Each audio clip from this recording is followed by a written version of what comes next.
எல்லோருக்கும் வணக்கங்க. கிருஷ்ணபாலு ஐயர். நான் ரொம்ப ஷாக்கில் இருக்கேன். அண்ணாமலை இத்தனை நாள் நான் சப்போர்ட் பண்ண வந்ததுக்கு ரொம்ப வெக்கம் படுறேன், ரொம்ப அதிர்ச்சியும் அடைஞ்சிருக்கேன்.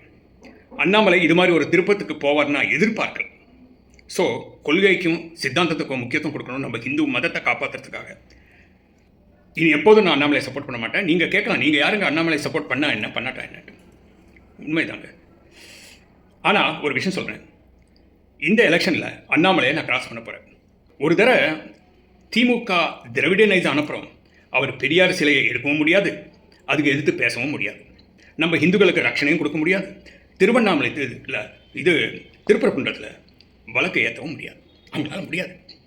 அதே மாதிரி ஒரு அடிமையாக போய் காலில் விழுந்துட்டாங்க.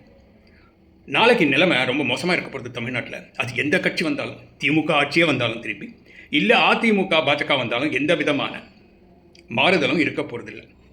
பாரதிய ஜனதா கட்சி ஆட்சிக்கு வரும் பொழுது முதல் நாள் இந்து அறநிலைத்துறை இருக்காது. கோவிலுக்கு வெளியே கடவுளை நம்பர் முட்டாள் திருடன் எதை போன்ற வாசகங்கள்லாம் போட்டிருக்கிறாங்களோ அந்த பலகை இருக்காது. நவம்பர் 2023 அண்ணாமலை சொன்னது இதுதாங்க, படியுங்க. ஆனால் இன்று